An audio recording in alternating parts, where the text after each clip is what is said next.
Papaya Global is a SaaS fintech company with the only payments platform designed for the needs of global payroll. It not only elevates international workforce management with compliance, flexibility, and security, but it also turns payroll into a strategic asset, empowering growth at scale. I am joined now by Papaya Global CEO and co-founder, Eynat Guez, to discuss the company's journey and plans for the future. Eynat, welcome to NYSE TV. It's great to be here. It's great to have you. Now let's start by telling our viewers exactly what your company is and what it does.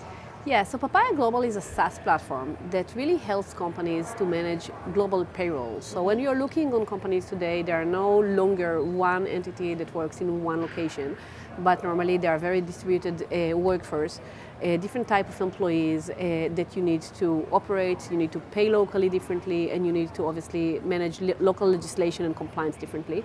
Papaya consolidates everything and unify this process.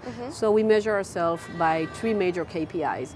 How much time do we save to the organization? How do we reduce payroll mistakes to zero? Because honestly, payroll mistakes are the biggest mistakes that organization can have, because this is the biggest liabilities.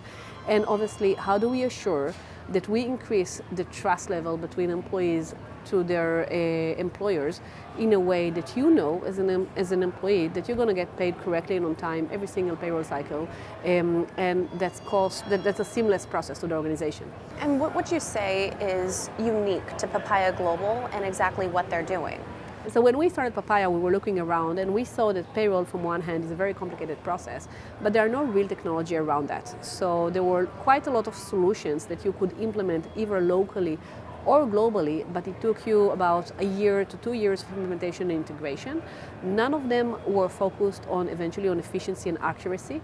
And when we were looking at that, we said we need to build a brain, a real brain that can adjust compliance, that can adjust the accuracy of payroll cycles, and assure that we know everything on ground better than our clients and before our clients. So they don't need to eventually to validate our data.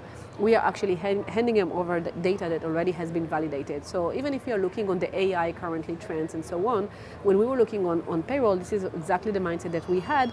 We need to assure that we bring efficiency to this cycle, that a lot of the compliance engine and validations that we build are serving the clients so we can be always a step ahead of them. And like you said, payroll is one of the biggest liabilities of a company, right? What advice would you give to companies trying to navigate through the complexities of the payroll landscape? So the biggest thing that I would say is that you never know what you don't know. So when you are stepping into a new country, don't think of it as your own country, because realize that payroll, local payroll, is almost like a new language, right? So if you're going to go to China and try to speak Chinese, you won't be able to do it without getting a proper education and without learning the language. And even then, you're probably not, you're always going to be a stranger that learn the language. It's the same with payroll. I mean, there is a lot of local nuance, a lot of local complexities and so on. So get a proper training, understand that you are stepping into a zone and you are taking your legal liabilities and employment liabilities when you have the knowledge. So we're here at the New York Stock Exchange, the epicenter of global financial markets, high above the trading floor. What would be your message to investors? So really kind of look on the day after. I think that the current environment is quite depressing. You know, we are all trying to look on the day after, plan ahead, assure that the product that we are building currently, the efficiency level that we are bringing currently is just increasing and there is much more value to the products.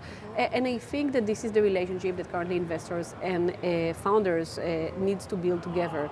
And eventually kind of try to go a bit above the water currently of the current economy and so on. And remember, this is a cycle, and obviously if we were going to be resilient currently and we will be able to cross the current environment and challenges, this will mean, it will mean that we will be a great product for the future. Thank you so much, Thank you for being here today. Yeah, thank you. And we It's been a welcome you pleasure. back anytime, okay? Thank you.